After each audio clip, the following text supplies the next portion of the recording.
Assalamualaikum warahmatullahi wabarakatuh. Selamat pagi anak-anakku sekalian.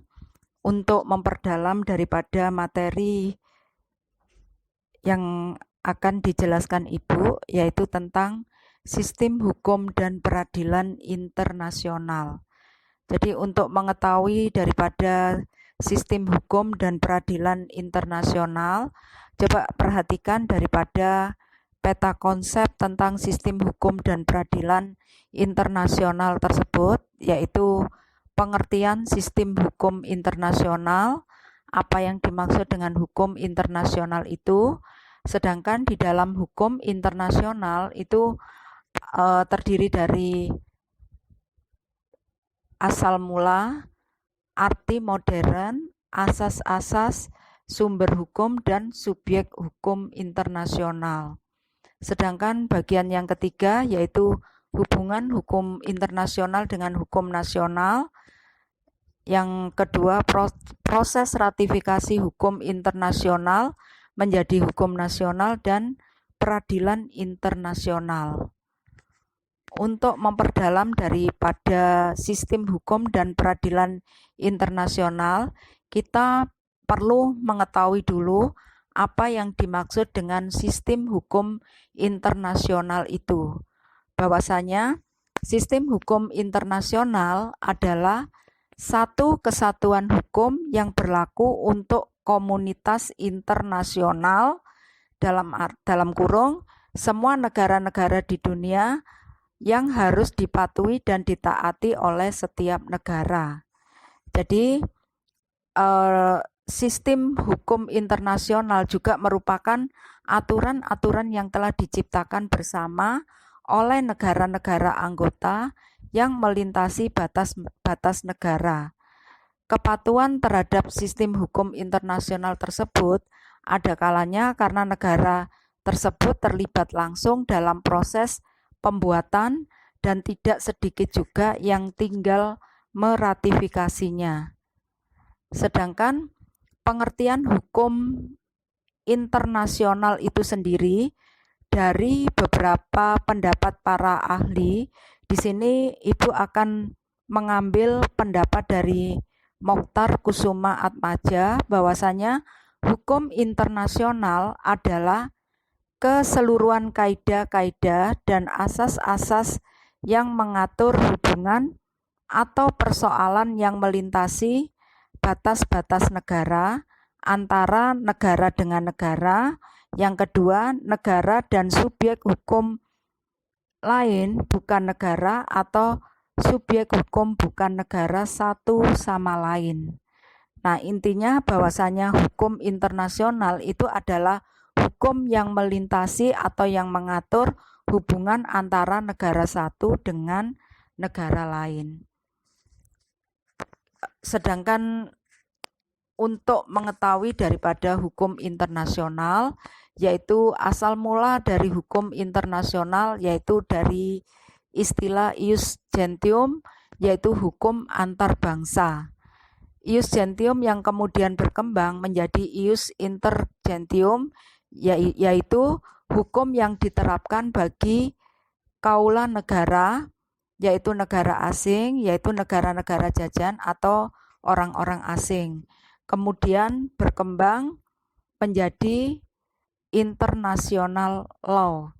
Jadi ini asal mula daripada hukum internasional. Sedangkan dalam perkembangan berikutnya, pemahaman tentang hukum internasional ini dapat dibedakan dalam dua hal, yaitu hukum perdata internasional dan hukum publik internasional. Di mana hukum perdata internasional yaitu hukum internasional yang mengatur hubungan hukum antar warga negara suatu negara dengan warga negara dari negara lain. Sedangkan hukum publik internasional yaitu hukum internasional yang mengatur negara yang satu dengan negara lain dalam hubungan internasional atau hukum antar negara.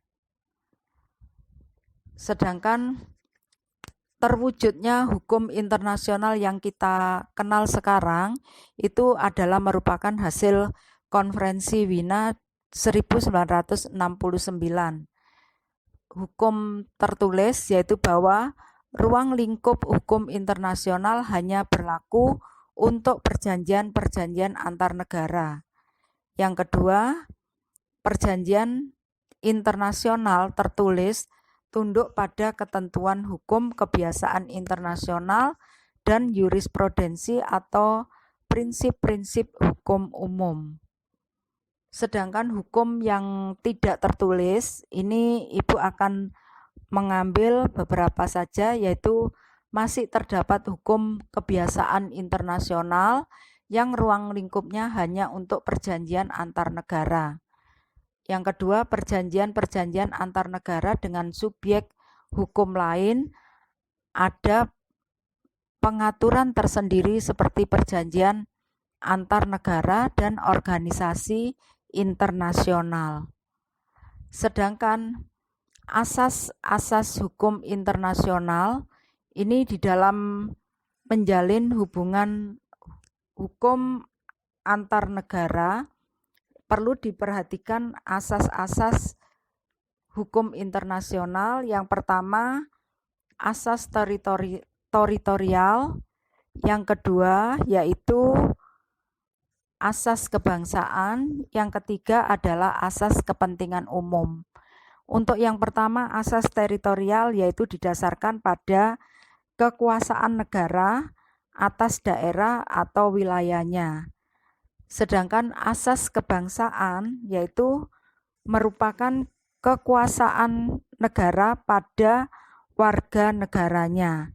Jadi artinya dimanapun warga negara itu berada, tetap berlaku hukum negaranya bagi mereka. Yang ketiga, asas kepentingan umum yaitu didasarkan pada kewenangan negara untuk melindungi dan mengatur kepentingan dalam kehidupan masyarakat.